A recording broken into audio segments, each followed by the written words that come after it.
ગત રોજ તારીખ 21 જાન્યુઆરીના રોજ મોરબી જિલ્લાના એલસીબી પીઆઈશ્રીને ખાનગી રાહે બાતમી મળેલ હતી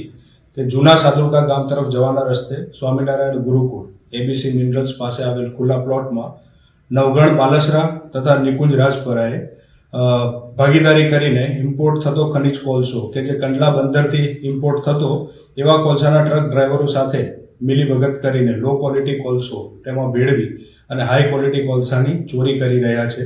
આ બાબતે એલસીબી પીઆઈશ્રીએ પોતાના સ્ટાફને સૂચના કરી રેડ કરતા સ્થળ પરથી 4 આરોપીઓ અને કુલ કિંમત ₹1,09,55,000 મુદ્દામાલ સાથે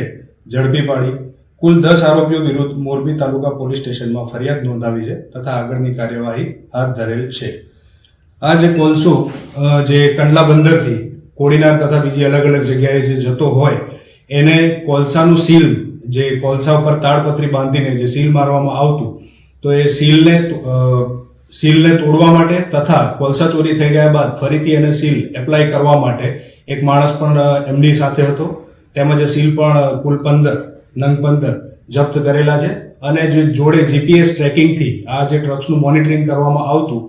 એ જીપીએસ ટ્રેકિંગ થોડાક ટાઈમ માટે જ્યારે આ ચોરી થતી હોય એ ટાઈમ દરમિયાન એને ડિસેબલ કરવા માટે પણ ટેકનિકલ સહાય કરવા માટે એક માણસ હતો, જેની પણ તપાસ આગળ ચાલુ છે. આ બાબતે સ્થળ પર ઝડપાયેલા આરોપી તોફિક ખાન, અખિલેશ કુમાર, મીઠાભાઈ મીઠાપરા અને ઋત્વિજ ખીમાણીયા કે જે ત્યાં મેનેજર તરીકે કાર્ય કરતા હતા. આ જે આખું જે સ્કેન્ડલ હતું તેને મેનેજ કરવાનું કામ આ કરતા હતા. સ્થળ પરથી નાસી જનાર આરોપીમાં રમેશ વસુણિયા તથા રાકેશ કુમાર